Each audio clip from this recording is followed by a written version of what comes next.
Começa agora o programa Germano Campos Entrevista, sonorização e edição de Alexandre Franco.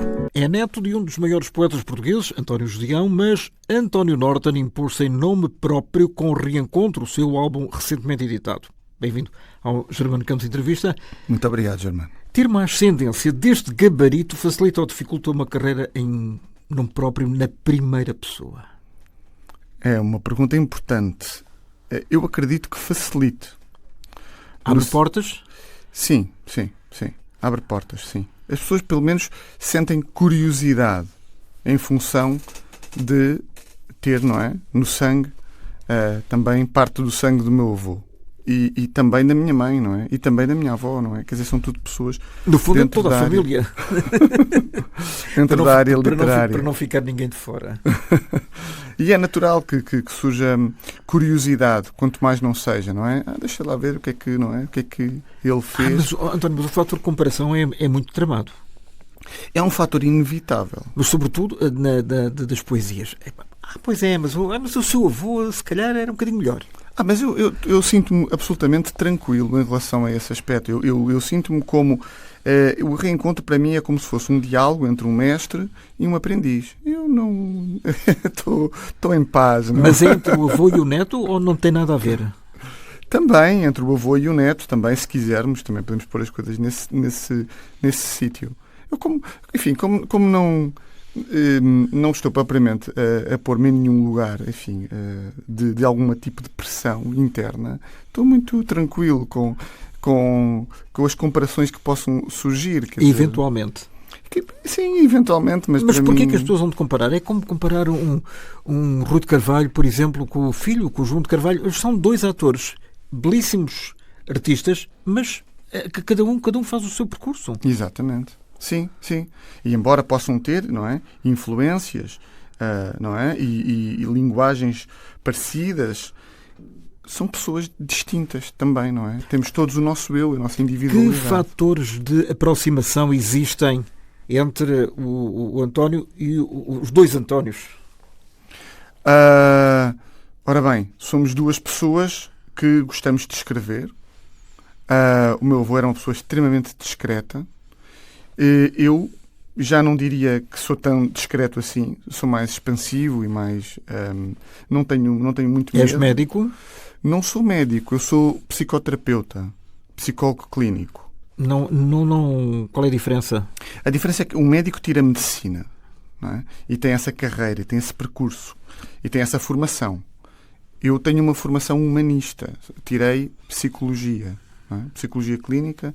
portanto, a especialização em psicologia clínica e depois, primeiro, psicologia. A minha formação é humanista e não é tão científica. Embora tenha também tenha tido cadeiras de neurofisiologia e de psicofisiologia e outras cadeiras. Mas não tenho, digamos assim, a abrangência de conhecimentos que tem um médico. Eu não sou médico. Mas é bom. É clínico da cabeça. Se quisermos. Podemos pôr a coisa assim. E isso influencia o artista ou não? Ser clínico da cabeça? No meu caso, eu costumo dizer que um psicoterapeuta é um colecionador de histórias. Nós estamos permanentemente a ouvir histórias Algumas repetidas, não é? Algumas repetidas, outras extremamente originais. De facto, a vida ultrapassa sempre a ficção. Neste caso, não é? E surpreende-nos continuamente. E, portanto, poderá ser enriquecedor, não é? No sentido de ser um testemunha, não é? Uma testemunha de tantas experiências diferentes. E onde é que se mistura o artista com o clínico? É uma boa. Eu estava a pensar na mesma pergunta que era feita ao meu avô, não é? Que é quando é que se mistura o professor de Ciências Físico-Químicas com o poeta, não é? É uma pergunta engraçada.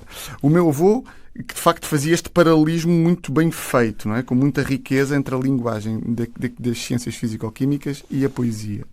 Eu, na verdade... A poesia, que é uma coisa mais ou menos etérea, digamos assim, não é? Vem de uma inspiração... E a física e a química são coisas concretíssimas. São, sim. Coisas mais distintas não há. Sim. Daí a riqueza, não é? De conseguir conjugar estes dois mundos de uma forma tão harmoniosa. Eu, na minha poesia, não utilizo muitos termos clínicos. Graças a Deus, não é? Não sei.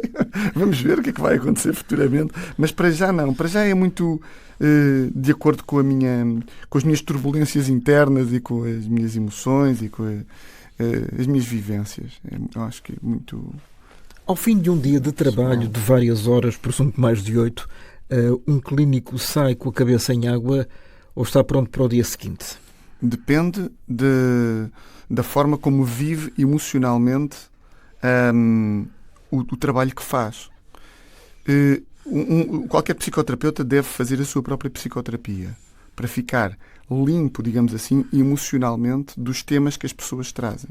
Porque senão... Mas não pode ficar imune. Imune, não. Não pode ficar imune, mas também não pode ficar reativo.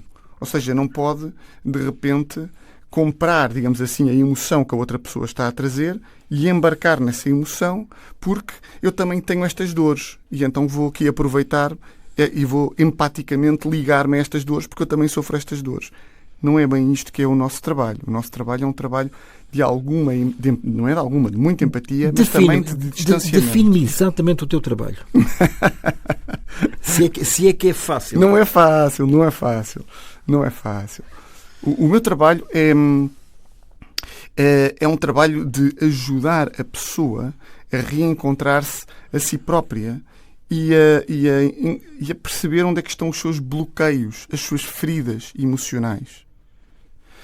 Porque se perceber onde é que estão as suas feridas emocionais, é como se o puzzle começasse a ficar mais organizado e as peças começassem a se juntar com mais coerência. Porque as pessoas aparecem em consulta, sobretudo, muito, digamos assim, sintomáticas, com os sintomas muito à flor da pele e muito perdidas, muitas vezes. Têm, acima de tudo, uma efervescência sintomática, mas depois não percebem muito bem o que é que se está a passar. O que é que leva a pessoa a visitar ou a ir a uma consulta dessas?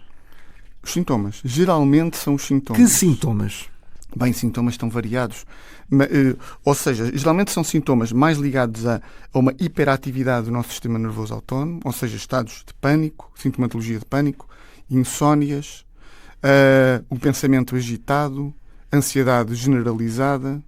Portanto, toda esta sintomatologia, este colorido emocional mais hiperativo, digamos assim, muitas vezes assusta as pessoas. Mas as origens, António, as origens podem ser mais que muitas e podem se confundir umas com as outras. Podem ser mais que muitas. A questão é que o nosso corpo reage desta forma e geralmente as pessoas só procuram ajuda quando o corpo começa a gritar, como eu costumo dizer. Não é? Quando o corpo começa, de facto, a dar sintomas que a pessoa já não aguenta mais.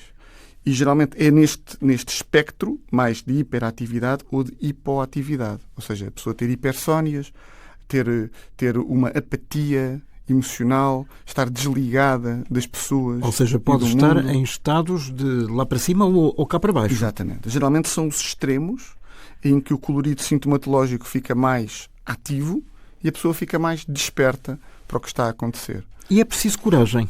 É preciso coragem. Para ir visitar o médico. Com certeza. O médico ou o terapeuta? É preciso muita coragem porque, para já, vai ter com uma pessoa que nunca viu à frente. E vai ter que falar.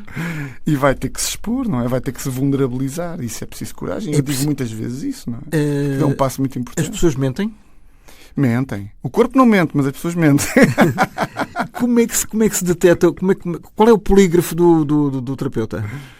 O polígrafo geralmente é o olhar quando baixa ou quando desvia, geralmente é sinal de que a pessoa está a fugir, está incomodada e tem dificuldade, receio de ser totalmente transparente naquilo que está a dizer. Esse é um dos sinais. De meter o pé em ramo verde? Sim. Outro dos sinais é a agitação corporal, quando está a falar sobre um determinado tema. Isso também nas comissões parlamentares de inquérito, até já especialistas, não é? Das televisões, para interpretarem. Aquele olhou para a esquerda, olhou para a direita, não olhou para quem estava a fazer a pergunta. A coisa também não é com essa minúcia toda, mas macroscopicamente, enfim, vai-nos dando indicadores. Mas também são sinais. São sinais, e têm que ser acolhidos com empatia e não num registro de crítica. Alguma vez perguntaste: está-me a dizer a verdade? Eu muitas vezes reforço, às vezes as pessoas dizem assim, eu vou ser honesto, eu digo assim, digo logo, aqui é para sermos honestos. Claro. Logo. Portanto, eu vou reforçando permanentemente a verdade, toda a verdade e não mais que a verdade. Mas é difícil, é um caminho difícil. Mas não é impossível. Eu acredito que não. Essas pessoas vão de livre vontade ou são empurradas, entre aspas, por terceiros? Os dois motivos. Há pessoas que vão por sua livre vontade e há outras que vão, efetivamente, porque sofreram pressão. Muitas vezes pressão por parte dos cônjuges, por vezes pressão por parte dos pais. E, portanto, geralmente são este tipo de pressões que são mais evidentes, surgem mais. Casos de bullying, por exemplo? Casos de bullying surgem mais com adolescentes. Não é tanta população com que eu trabalho, embora volta e meia receba adolescentes. Trabalho mais com adultos.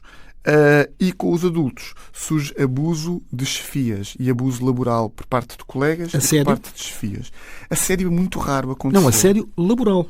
Assédio laboral. Porque há vários tipos de assédio. Sim. Porque quando falamos de assédio, as pessoas falam, assédio sexual. Não é. Há vários tipos. Sim. O laboral é um deles. É verdade. Uma pessoa que fica excluída, por exemplo, do seu posto de trabalho, é um assédio laboral. Sim, isso acontece. Isso recebo. Pessoas que ficam na prateleira e são, de alguma forma, humilhadas neste processo. Isso é que eu recebo. E não é fácil. E como é que se dá a volta? Essas situações não são nada fáceis, porque as pessoas muitas vezes, por vezes, digamos assim, aceitam, estão num estado passivo de aceitação. É como se esquecessem um bocado do seu respeito por si mesmas.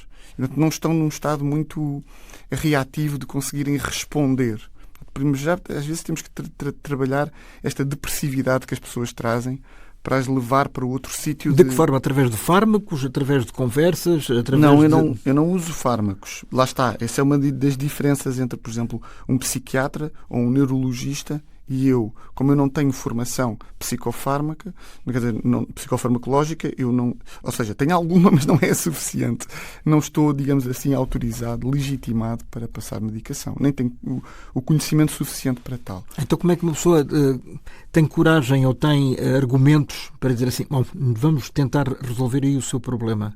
Bom, como é que isso se faz? Isso parte sempre de um processo entre a validação e a confrontação. Ou seja, eu tenho que validar e empatizar com a pessoa e ajudá-la a entrar em contato com o seu sofrimento. Mas ao fim de quanto tempo? Não é a primeira consulta, claro, não é? Depende as consultas. Isto não há propriamente... Os estudos dentro da psicoterapia indicam que geralmente a confrontação começa mais ativamente a partir da 5ª sessão, mais ou menos. Mas, quer dizer, cada caso é um caso e as pessoas também são diferentes. Embora haja estes estudos que nos indicam genericamente como é que é a tendência do processo, a verdade é que há casos em que nós vamos sentindo que a pessoa está mais disponível e outros em que está menos disponível. Isto é como tudo. E, António, há alguma hipótese de uma pessoa perceber, ou neste caso o psicoterapeuta perceber que já está na altura de largar o paciente porque já está curado? Geralmente, ou alegadamente curado? Geralmente há vários indicadores. Os indicadores geralmente são quando cada vez as conversas vão se tornando mais leves, mais descontraídas, mais conversa, entre aspas, de café, vamos dizê-lo assim, e não há feridas emocionais onde se esteja a tocar. Isso pode-se dever por 2 fatores. Porque já foram tocadas. Ou já foram tocadas, ou a pessoa não está disponível naquele momento para aprofundar mais esse processo. E então, geralmente, às vezes a psicoterapia é feita por fases. Ainda hoje recebi um pedido de uma pessoa que quer voltar a fazer a psicoterapia. Já fez ao fim de quanto tempo? Neste caso, 2 anos, acho eu. E agora quero voltar. As pessoas... E porquê? A pergunta é, mas porquê ao fim de 24 meses o regresso? Porque eu acredito que possa haver uma reemergência de sintomas, o que é um indicador de que os conflitos não estão devidamente a origem continua lá. Resolvidos. A origem do problema. Ou então quer aprofundar mais alguns temas que a vida foi desafiando nesse sentido. Não é? Tudo isso pode acontecer. Portanto, a vida é dinâmica, não é? Nós somos seres dinâmicos que estamos aqui e, portanto, a vida vai nos desafiando de múltiplas formas. E há pessoas que regressam. Há problemas insolúveis ou não? É uma boa pergunta. Eu gosto de ser otimista. Eu tenho esta atitude perante a vida. Eu acho que a solubilidade, digamos assim, está também no outro, não é? É porque a psicoterapia é um trabalho de conjunto, de equipa. Nós temos que estar alinhados. Muita paciência. Oh, muita paciência. Muita paciência. Muita paciência, porque ser um psicoterapeuta é estar de braço dado com uma pessoa que quer melhorar e de braço dado com uma pessoa que quer boicotar o processo. Ao mesmo tempo. Então é uma luta. Às vezes damos 2 passos à frente, depois na sessão seguinte É um bocadinho estar de bem com Deus e com o diabo ao mesmo tempo. Num certo sentido. E é preciso termos esta consciência, não é? Isto não é um caminho fácil, não é um caminho limpo. Isso tem o psicoterapeuta e o paciente têm essa consciência ou não? O psicoterapeuta deve-a ter. O terapeuta, o paciente, é diferente. Eu muitas vezes vou devolvendo. E às vezes fazemos inclusive trabalho com o eu sabotador, ou seja, com uma parte que quer boicotar o processo. Não vais fazer nada, isto é um disparate, mas é para casa e não vais cumprir aquilo que disseste que ias fazer. Por exemplo, ponho em diálogo com o eu sabotador. Porque todos nós temos um eu sabotador, não é? Que tem medo da mudança. E que vai contrariar e que vai resistir. E nós temos que olhar para esse lado. A mudança, eu acho que é em qualquer altura da vida. Por exemplo, a passagem do 12º ano para a faculdade é uma mudança. É. O início de um ciclo de trabalho é uma mudança. Sem dúvida. O casamento é uma mudança. Sem dúvida. O divórcio é outra. Com certeza. Com certeza. São várias mudanças que vão acontecendo, não é? Nem mais. E qual é que é a mais complicada de todas? Bem, o divórcio é muito complicado. É das situações mais difíceis. Os divórcios são situações muito complicadas. As mortes prematuras são situações extremamente complicadas. Quer seja de filhos, por exemplo, aquela a antinatura por excelência, entre aspas. Isso é diabólico. Absolutamente diabólico. Sim. Isso é absolutamente diabólico. Sim. São situações muito, muito marcantes. Para os adultos, é das coisas mais complicadas. As mortes prematuras, os divórcios, situações muito difíceis. Sim. E para os filhos? Para os filhos, os divórcios, novamente, são situações que podem ser bastante difíceis, dependentemente do grau de maturidade emocional dos pais. Portanto, há muitos estudos que indicam que se os pais estiverem em regulação emocional e forem controlados e forem equilibrados e não estiverem num processo de perversão e de alienação, o divórcio não é uma situação traumática. Poderá ser uma situação vivida de uma forma harmoniosa. Mas isso também depende do grau de escolaridade, do envolvimento de cada um dos cônjuges. Sim, também, sim. Se entrarem numa de não és meu, não és de ninguém. Sim. Isso aí está tudo tramado, não é? Se haver ressentimento, se entrar neste registro de ressentimento, é muito complicado. E daí há a violência e as mortes. Por vezes pode acontecer. A violência doméstica, geralmente, que depois, infelizmente, desagua em casos mortais, tem a ver com ciúmes. Pode acontecer. É um dos motivos. Sim. São situações, enfim, terríveis, dramáticas. Que o nosso país, infelizmente, ainda tem muitas. Tu usas os dois lados ao mesmo tempo, ou um de cada vez, ou apenas um? Quais dois lados? O marido e a mulher, ou o ex-marido e a mulher?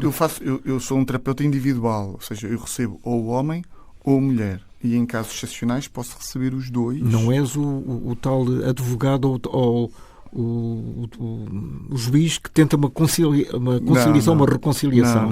Não sou terapeuta de casal, nem de família, não. Sou um terapeuta que trabalha individualmente com as pessoas. Sim. E casos de conversas que podem indiciar um suicídio? Pois, isso é preciso estar muito atento. Um terapeuta deve estar muito atento a esses sinais que às vezes são ténues, às vezes são ligeiros. Ou às vezes não existem. Bom, é muito difícil. Porque um paciente, quando vai à consulta, mesmo que quando há uma depressividade ou uma apatia ou um desligamento, o terapeuta tem obrigatoriamente que fazer essa pergunta. Ou seja, uma pessoa que aparece em consulta, à partida regulada emocionalmente, a falar sobre os temas, é muito difícil E tem medo de resposta? Que vá tentar. Quando se faz a pergunta diretamente, a minha experiência clínica, já é de 15 anos, a minha experiência clínica é que as pessoas respondem. As pessoas respondem. Mas com sinceridade ou com paninhos quentes? Eu sou muito direto. Pergunto se já têm se fizeram algumas tentativas prévias, se têm algum plano, se já pensaram sobre o assunto, se a ideia é recorrente ou se digamos, os visita episodicamente. Por norma, António, por norma, ao longo da nossa vida, há um momento qualquer, em qualquer situação, em que nós não pensamos na morte e no suicídio? Ou isso é mentira? Em que não pensamos? Sim, em dar assim um passo em falso. Bom, mas quer dizer, não percebo bem a pergunta. Porque... Não. Por exemplo, alguém que perdeu o emprego, sim, subitamente, sim, e que se vê completamente desamparado, que nunca lhe tinha acontecido. Sim. Portanto, até àquela altura, jamais pensaria num suicídio, mas encara essa hipótese como remédio para todos os seus problemas, independentemente de poder vir a fazer sofrer a família. Sim. Essas situações são diabólicas, não é? Mas não são taxativas, não é? Felizmente, naturalmente, não é? Não são determinísticas. Ou seja, ter-se-á que perceber sempre o contexto envolvente e o contexto de suporte e até que ponto a pessoa... Há aqui um tema muito importante da questão do suicídio, que é quando o ser se identifica com o ter, as possibilidades de se suicidar são muito maiores. Quando o ser se identifica com o ser, são menores. O que eu quero dizer com isto? Se eu sou aquilo que eu tenho, se eu perco o meu emprego, eu deixo de ser. Não é? Se eu sou a mulher que eu consegui, se eu perco esta mulher, eu deixo de ser. Então a coisa está complicada. Porque a equação é muito linear. A equação da autoestima não pode ter esta linearidade, não pode ter uma função objetal. Nós não somos aquilo que temos, não estamos tramados. Não é? Até porque a vida muitas vezes nos dá umas chapadas valentes. Não é? E tira-nos as coisas. E tira-nos muitas vezes o tapete debaixo dos pés, não é? Sim. E o que é que uma pessoa faz quando fica completamente desnorteada? Pois, uma pessoa quando fica completamente tem que respirar fundo e para já deve ter a humildade de procurar ajuda. Esse é o primeiro passo. Eu acho que é um passo. Daí a humildade ou coragem, o que quiserem. Sim. É um passo muito importante. Muito importante. E o passo a seguir? O passo a seguir é manter-se fiel ao processo. Porque o processo, por exemplo, o processo terapêutico é um processo de impasses, de bloqueios, de saturação. E é importante manter-se fiel e confiar no trabalho. Não é? E depois nutrir-se de uma rede de suporte. Às vezes reencontrar pessoas, ter a coragem de abrir o jogo com algumas pessoas. Isso é difícil, é como ir à confissão, por exemplo. Pois é difícil, sobretudo com pessoas que são vistas pelos outros como bem-sucedidas. Isso então ainda se torna mais difícil. Não é? Quando a pessoa está envolta, não é? numa percepção em que o outro tem dele como uma pessoa valorosa, bem-sucedida, e tudo se torna mais difícil. Aliás, por isso é que as pessoas de sucesso, não é? Que dizemos de sucesso, muitas vezes não dão grandes hipóteses, porque não querem fazer ruir aquele castelo. Não é? Mesmo que seja um castelo de areia. Exato. Imaginário.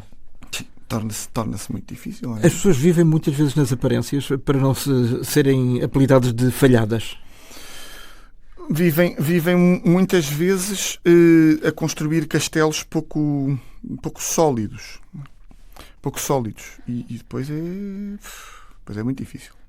Muito difícil. E aquela história das redes sociais serem um antro de mentiras? Eu estive ali, estive acolá, mas agora com as inteligências artificiais e com os photoshops pode estar em todo lado sem ter estado em lado nenhum. É diabólico. É absolutamente diabólico. É absolutamente diabólico. As redes sociais eu não sou nenhum velho do Restelo. Eu uso redes sociais diariamente.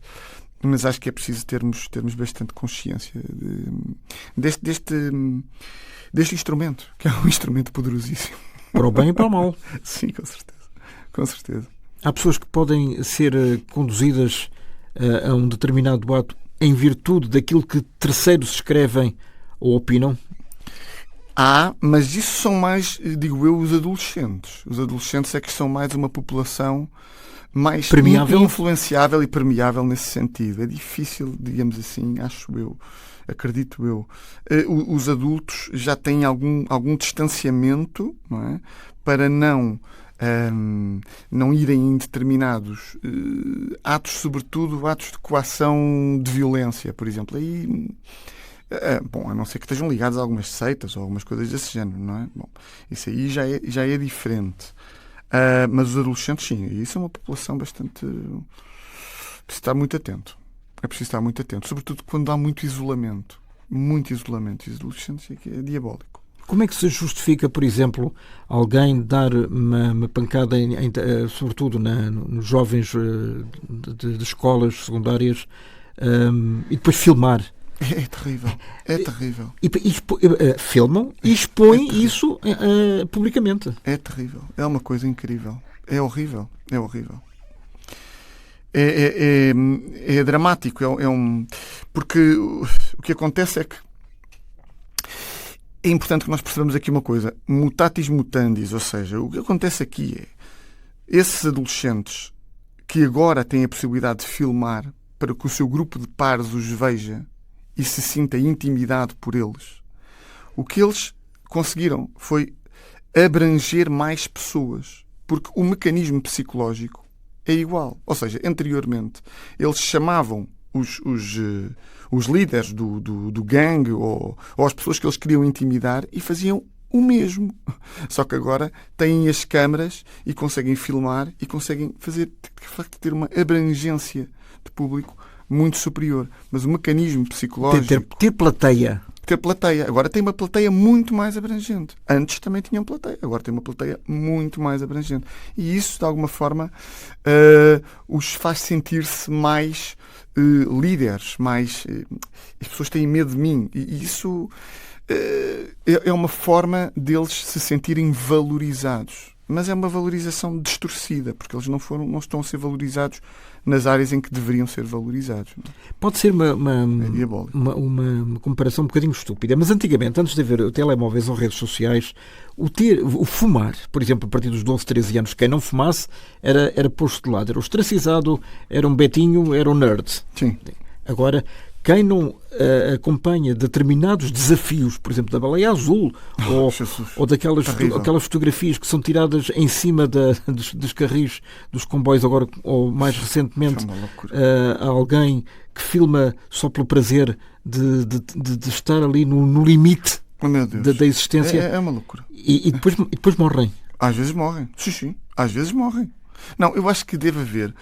Quer dizer, isto é complicado de se fazer, mas efetivamente, quer dizer, eu, por exemplo, sou adulto e às vezes vejo aqueles filmes, aqueles vídeos daquela malta que faz parkour e fazem saltos inacreditáveis e eu fico abismado com aquilo e às vezes até fico um bocado mexido, digamos assim, do meu sistema nervoso autónomo. Mas quer dizer, obviamente tenho um distanciamento emocional que me diz assim, eu não vou fazer isto. Pronto, não tenho aquela omnipotência que os adolescentes têm, mas é que os adolescentes têm uma omnipotência dada pela virilidade e pela vitalidade do seu corpo em que entram num registro, quer dizer, de uma ilusão omnipotente muito perigosa. Mas pensam que são imortais? Pois a questão é essa, não é? Ou pensam que conseguem superar tudo, porque o seu corpo está dotado, não é, de uma potência física própria da idade em que eles acham que conseguem fazer tudo, não é? Quer dizer, o sentido, não é, de consciência corporal que eles têm faz-los acreditar nisso. E depois é dramático, é absolutamente dramático. Ou seja, quer dizer, eu acho que deveria haver, de facto, filtros para, a partir de determinada idade, só a partir de determinada idade é que certos conteúdos poderiam ser disponibilizados. Quer dizer, tem que haver, tem que se fazer aqui uma mudança nisto. Mas a isso perguntávamos aos pais onde é que eles estão, ou onde é que eles estavam quando determinados rapazes ou raparigas cometeram alguns atos, nomeadamente, eu estava-me a lembrar também recentemente um jovem que enviava para o Brasil ordens para se matarem nos liceus brasileiros. Isso é uma loucura. Como é que é possível? E o problema é que esses jovens, muitas vezes, lá está, são menores de idade, não podem ser. Quer dizer, para já não podem ser presos, não é? E depois, muitas vezes vão para casas de correção e às vezes as coisas não funcionam como deveriam funcionar. Porque, obviamente, agora, recentemente, no Norte Shopping, uma rixa e um jovem de 15 anos matou o outro de 18. Meu Deus. Só porque... o que é que estás a olhar? Quer dizer, já é mau em si o início de uma rixa, mas pronto, Claro. resolve-se à pancada, não é? Agora, resolver com uma faca a ponto de matar o outro? Sim, é que estas Onde é que está o valor da situações- vida? Claro.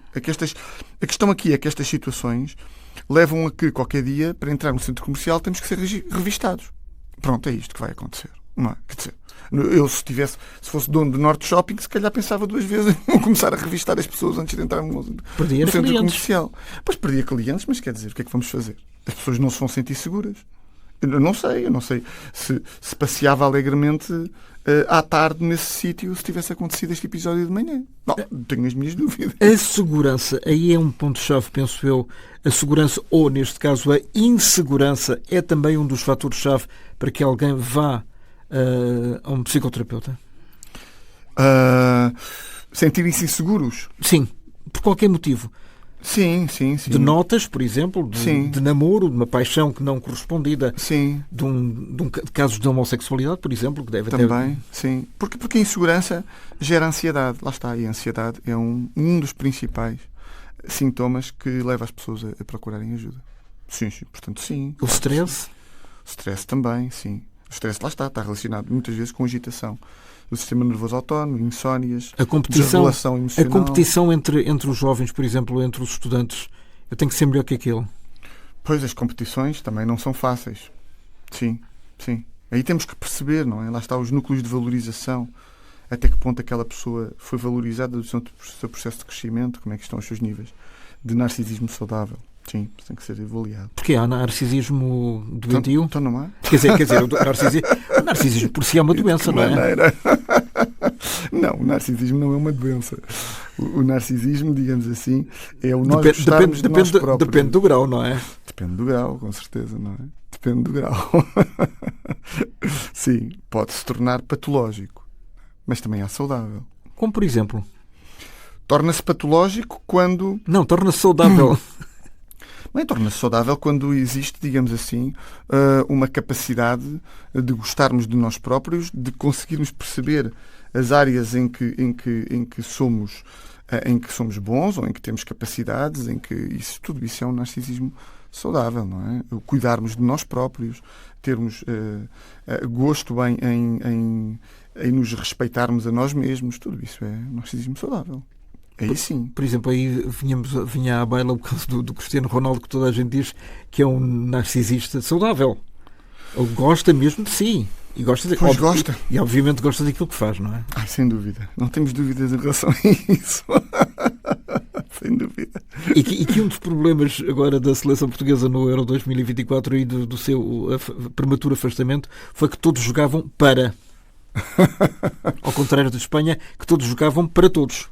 Sim, é uma seleção completamente diferente. E acho que temos muito a aprender com a Espanha. Muito. A todos os níveis. A todos os níveis. Inclusive é uma lição de futebol. Inclusive na forma como se tratam as pessoas. Inclusive na forma como se tratam as pessoas, que não há cá vedetismos. Sai e acabou. O Yamal saiu ontem. Sim. Acabou. Não há cá. E o Morato também. Um arrastar de 120 minutos penosamente às vezes no campo. Qual é a diferença, por exemplo, entre um psicoterapeuta português e um espanhol? para não ir mais longe. Não sei. Não te sei responder. Acho que os espanhóis são muito... Mas não falas com... Há colegas teus espanhóis, não é? Eu conheço bastantes porque eu estudei em Barcelona. Estudei 5 anos análise bioenergética em Espanha. E não foi só música? Não foi só música, não. E conheci muitos terapeutas espanhóis. Bom, também é difícil responder esta pergunta porque a área que eu conheci é malta ligada à psicocorporalidade, à terapia do corpo, e, portanto é muito diferente. São pessoas muito ligadas ao corpo, muitas vezes, lá está, com um narcisismo saudável, que cuidam de si próprias, que não estão em processos, digamos assim, de idealização, digamos assim, patológica de si mesmos, e portanto são pessoas muito conectadas com o seu corpo. Não sei, a ideia que eu tenho dos espanhóis é que são pessoas um bocado impulsivas e que têm muita garra pela vida e que vão em frente. E que gostam muito deles. Sim. Gostam muito da sua música. Aliás, há um projeto em Portugal que é a música portuguesa a gostar dela própria. É muito engraçado esse projeto. Acho muito giro esse projeto, sim. Acho giro. Sim. Ora, aí vinha um bocadinho o narcisismo saudável. Saudável, exatamente. Cá está. Aí sim, aí é saudável. E a música pode ser uma terapia? Pode, para mim é completamente. Volta e meia tenho que ir para o piano. Eu vou para o piano e conecto-me com um lado meu. Conectas-te ou desconectas-te do mundo? Desconecto-me e conecto-me. Porque a música, como qualquer arte, tem o seu quê de evasivo, não é? E a evasão é algo muito saudável. Devemos ter alguma liberdade de evasão. E alguma disponibilidade mental também. Também. Sim, portanto a música é uma terapia, sim, sem dúvida. Para mim, absolutamente. Ora bem, quando as pessoas vão ao psicoterapeuta é porque estão basicamente infelizes, por qualquer motivo, não é? Sim. E é só problemas, ou seja, as músicas que tu compões, as letras que escreves, deveriam ser depressivas. Não, calma, porque o processo... Eu estou aqui, digamos assim, para ajudar as pessoas a ganhar aquilo a que chamamos de imunidade psicológica, que é as pessoas passarem a ter outras ferramentas internas para saberem lidar com os desafios das suas vidas, para poderem se sentir mais felizes. Ferramentas de cuja existência elas nem sequer se apercebem? Por vezes não. Sim. E, portanto, quer dizer, eu próprio não me considero uma pessoa minimamente depressiva, atenção, embora consiga, não é? Felizmente, mergulhar empaticamente nesses estados também, mas eu quando componho ao sabor dos meus estados emocionais e são muito variados. Aliás, este disco do Reencontro mostra isso mesmo, mostra uma variedade de estados emocionais. Vamos definir este reencontro. Vamos definir este reencontro. Este reencontro é um álbum formado por 10 canções, 5 poemas da minha autoria, 5 poemas da autoria do António Gedeão, que é o meu avô, e que resulta numa fusão de estilos musicais, em que temos folk, temos música tradicional portuguesa, até temos umas pitadas de jazz, e inclusive de tango, temos música pop, até temos uns livezinhos de reggae. Portanto, é uma fusão de estilos musicais. Sim. Onde pontua um registro mais acústico, com um quinteto de cordas, com 2 violinos, um violoncelo, um contrabaixo e uma viola d'arco. E, digamos assim, esta é a sonoridade do álbum, é dada pelo quinteto de cordas. E depois vão-se juntando outros instrumentos, o piano e a guitarra, como instrumentos harmónicos de base, muito presentes, e depois alguns instrumentos que vão visitando, como o acordeão, como o corno inglês, como um set de percussão que foi construído de propósito para este álbum, que é extraordinário, essa iniciativa por parte do Amando Filipe, que é quem construiu este set. E depois também temos um quarteto de sopros num dos temas. Portanto, é um álbum riquíssimo do ponto de vista instrumental e eu acho que riquíssimo a todos os níveis. Lá está, a meu ver, claro. Sou suspeito, mas é o que eu acho. Pois, mas se nós não gostarmos de nós próprios, quem é que vai gostar, não é? Exato. Já dizia o anúncio.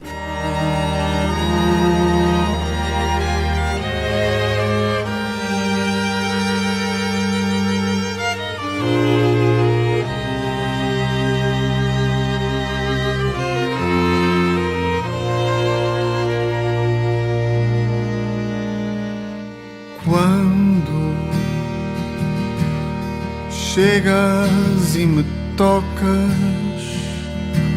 com o olhar embargado, sorriso atrapalhado e o rosto apaixonado.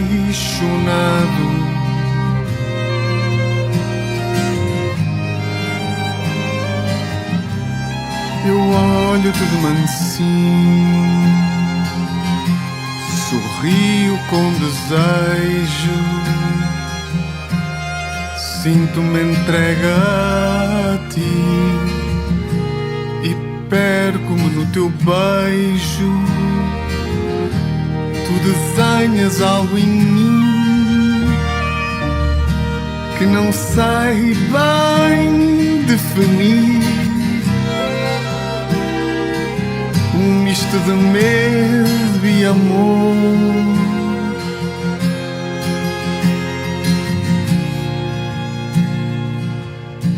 De onde eu não quero sair, embriagas o meu ser com o teu corpo incandescente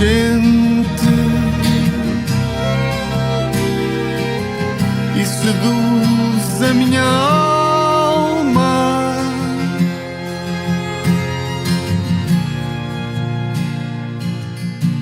Numa dança permanente.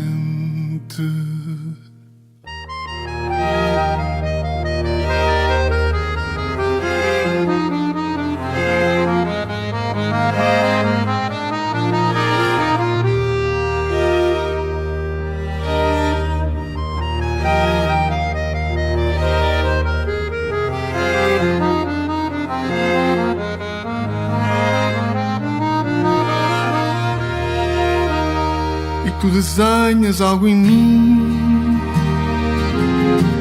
que não sei bem definir.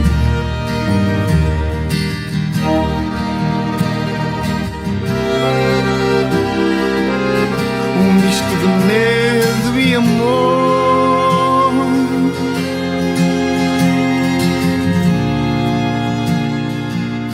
De onde eu não quero sair, embriagas o meu ser com o teu corpo incandescente e seduzes a minha alma.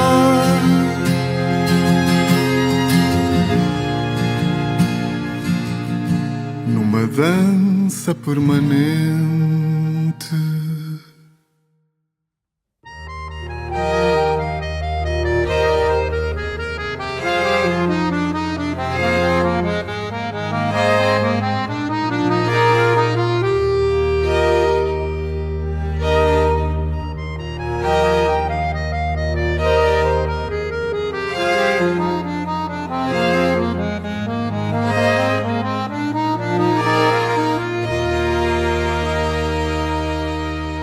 Esta vertente da música, paralelamente à psicoterapia, ambas surgiram na mesma altura? Uma foi mais evidente que a outra?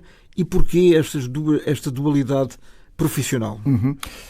A música surgiu primeiro porque eu, desde pequenino, que adoro cantar, e cedo percebi que tinha facilidade em captar, digamos assim, a entoação e a forma como os cantores cantavam.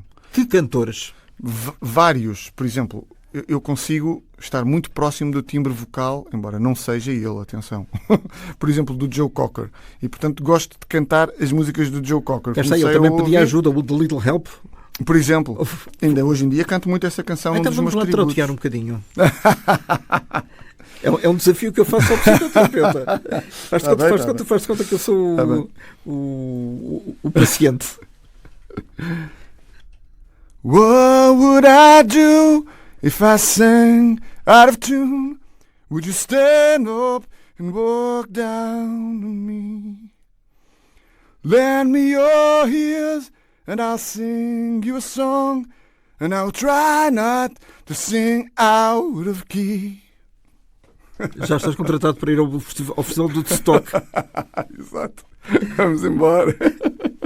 Pronto, eu percebi que tinha esta facilidade. E isto foi um desafio, porque Uma coisa é ter facilidade para entrar nos timbres de determinados cantores. Outra coisa é encontrarmos a nossa própria voz. Eu acho que qualquer artista deve encontrar a sua voz. Inner a voice. Sua voz. Como? Inner voice. Inner voice. Inner voice. E este reencontro também é isso. Este reencontro também é uma oportunidade em que eu mergulhei para ir ao encontro também da minha identidade musical. Sim. Ou uma das minhas identidades musicais, mas muito forte. Há mais do que uma, é Dr. Jekyll and Mr. Hyde e as suas variantes. Um bocadinho. Mas este álbum é muito, sim, é muito coerente. Este é o álbum no quê? Número 2 da carreira? É o álbum número 2, eu tenho 2 álbuns e um EP. O primeiro veio de 2013. Sim. Então, 11 anos depois? Pois, mas isto é difícil. É difícil a vários níveis, não é? É difícil. Ninguém disse que era fácil. Pois, quer dizer, se eu fosse os Queen, que iam para uma quinta, não é? No meio do nada, com tudo pago, e passado uns meses estava cá o álbum fora. Está tudo certo, mas eu não sou. E limitavam-se a compor, não é? Pois, isso era uma vida santa. Não tenho essas hipóteses. Portanto, a realidade portuguesa é bem diferente, não é? Completamente diferente. Eu tenho que andar aqui a fazer ginásticas, não é? Entre a minha vida profissional, familiar e por aí fora. Profissional, mas também, profissionalmente falando, o músico é também um profissional, não é amador, não és amador. Não, quer dizer, porque tu tens uma carreira e tens os estudos elevadíssimos. Tenho estudos. Vamos revelar para quem não saiba. Eu tenho o 8º grau de piano clássico na Academia dos Amadores de Música. O 8º é o mais... O 8º é o último grau do pré-faculdade, pré-ensino universitário. Portanto, são 8 anos de piano, 8 anos a aprender piano. Pronto, no meu percurso tive 3 professoras. A Academia dos Amadores de Música é uma escola que tem paralelismo pedagógico com o Conservatório Nacional. Portanto, é reconhecida tal como o Conservatório Nacional. Sim. Pronto, e estive nesse percurso a aprender a tocar piano, não é? E peças bastante exigentes. Não é o ensino superior. O ensino superior já é outra. Outra história. É outra história. Professores. Eurico Carrapatoso? Também tive o Eurico Carrapatoso em análise e técnicas de composição. 3 anos. Porque a Academia dos Amadores de Música, enfim, temos música de câmara, temos análise e técnicas de composição, temos formação musical, temos coro também e temos o instrumento principal. Sim, portanto, tenho essa vertente, a vertente clássica, depois também tenho a vertente jazzística. Aprendi com a Maria João durante 3 anos, que é a grande Maria João, a nossa grande Maria João, cantora de jazz. Durante 3 anos, depois também tive mais... Que adora fazer vocalizações em vez de cantar? Sim, ela canta, ela está sempre a cantar. Sim, mas não tem letra. Ela faz muitas vezes não tem letra, o que é ótimo, não é? Não tem que aprender. Não tem e às vezes também tem. Quer dizer, isto é de uma forma tão simplista e tão maldosa. Desculpa, Maria João. Não, é um colosso musical. Essa senhora é um colosso musical. É um colosso musical. É das pessoas mais brilhantes do ponto de vista musical, a meu ver, que existe no nosso país. Por falar nisso, ela recentemente participou até no festival da RTP, é verdade, RTP da Canção, é verdade. E alguém dizia, ela já está velha para participar, já devia estar. A velhice ou a terceira idade são também fatores que levam muita gente ao consultório ou não? Não, não aparecem com tanta frequência e quando aparecem geralmente são temas de solidão. Não, são pessoas que querem companhia, que querem conversar, que querem alguém que as ouça e que seja empático. Exatamente, conversar e ouvir. Ouvir eu. Não, sim, alguém para falar. Sim, alguém que as ouça. Alguém que as ouça é diferente. Há um grande desequilíbrio. A solidão traz um grande desequilíbrio e leva a que as pessoas fiquem muito carentes de serem ouvidas. E nesses casos, António, o que é que a pessoa pode dizer? Mandas ler a Pedra Filosofal, por exemplo? A poesia pode ser uma boa companhia. Ouve-as e redobra-se de paciência e de afeto. E compreende.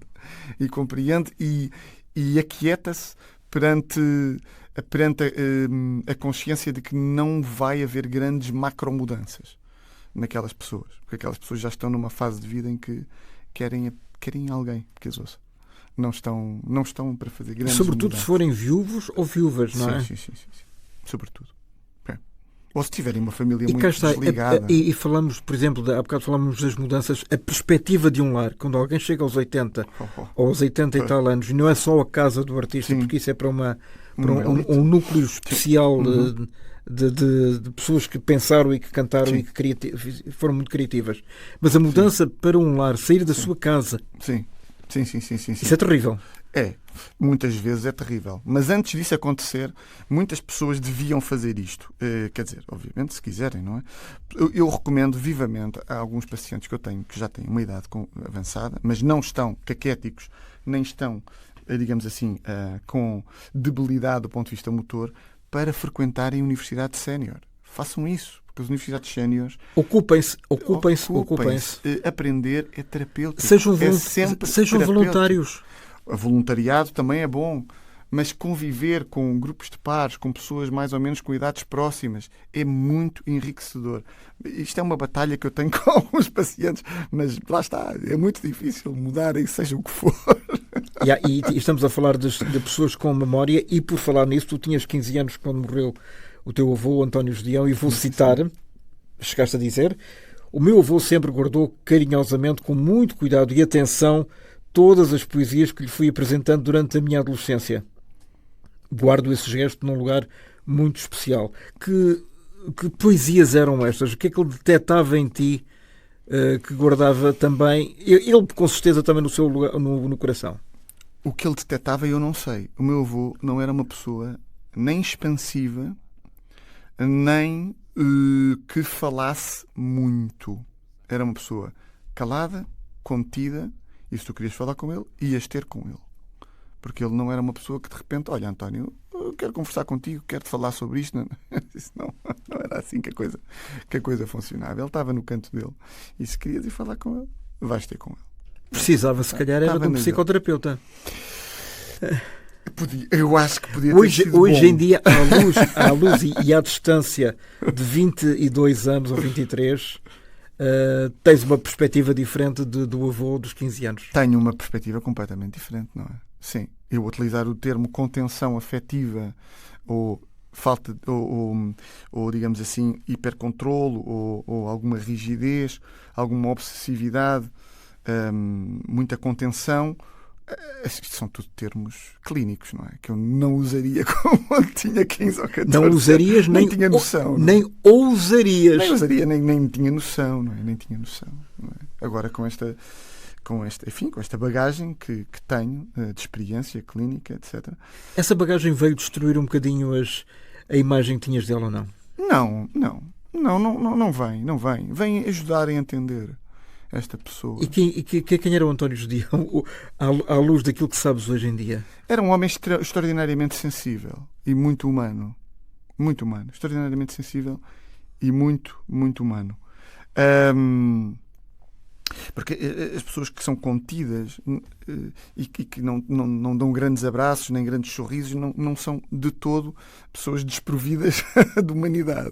Às vezes são pessoas extraordinariamente sensíveis e muito delicadas e que de alguma forma não sei o que é que terá acontecido, não é? Mas geralmente as pessoas que são contidas ficaram contidas porque de alguma forma foram reprimidas na expansão do seu afeto. Terá sido o caso? É possível. É possível. Nunca questionado. A ele não. A ele não. A ele certamente que não. Talvez as memórias tragam alguma informação sobre isso. Aquele livro maravilhoso que ele escreveu sobre as memórias. Talvez tragam alguma informação sobre isso. Mas sim, uma pessoa muito, muito especial. Muito especial. E muito... Lá está, muito reservada. Mas é o que eu digo, eu sempre considerei o meu avô uma pessoa afetuosa. Não era expansiva no seu afeto, mas é uma pessoa afetuosa. O Manuel Freire já alguma vez falou contigo? Sim, já conversámos. Eu falo do Manuel Freire porque foi ele que musicou o seu mais célebre poema. É verdade, o Manuel Freire é um amigo da minha mãe de longos anos, há muitos anos. Portanto, eu privei algumas vezes com o Manuel Freire, sim, conversei com ele. Mas nunca tocaram juntos? Nunca tocámos juntos, já tivemos em algumas ocasiões juntos, mas nunca tocámos juntos. Não, não.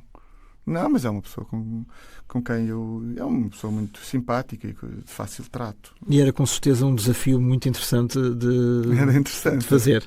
É interessante. Que aqui deixo a sugestão, a minha humilde sugestão para vocês se ajudarem. Manuel Freire, autor da música da Pedra Filosofal. Era muito bonito. Concebida pelo poeta António Judeão, avô do António Norton, que foi o meu convidado no Germano Campos Entrevista desta edição. Muito obrigado, adorei, até à próxima. Obrigadíssimo, foi um prazer. Muito obrigado, Germano. Um abraço. Eles não sabem que o sonho é uma constante da vida, tão concreta e definida como outra coisa qualquer, como esta pedra cinzenta em que me sento e descanso, como este ribeiro manso em serenos sobressaltos, como estes pinheiros altos que em verde ouro se agitam, como estas aves que gritam em bebedeiras de azul. Eles não sabem que o sonho é vinho em espuma, é fermento, bichinho álacre e sedento, de focinho pontiagudo, num perpétuo movimento. Eles não sabem que o sonho é telecor, é pincel, base, fuste ou capitel, arca e ogiva, vitral, pináculo de catedral, contraponto, sinfonia, máscara grega e magia, que é retorta de alquimista, mapa do mundo distante, rosa dos ventos infante, caravela quinhentista, que é cabo da boa esperança, ouro, canela, marfim, florete, espadachim, bastidor, passo de dança, colombina e arlequim,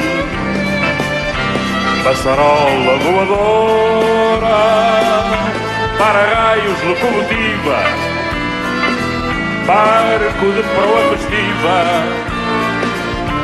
autoforno, geradora, som do átomo, radar, ultrassom, televisão,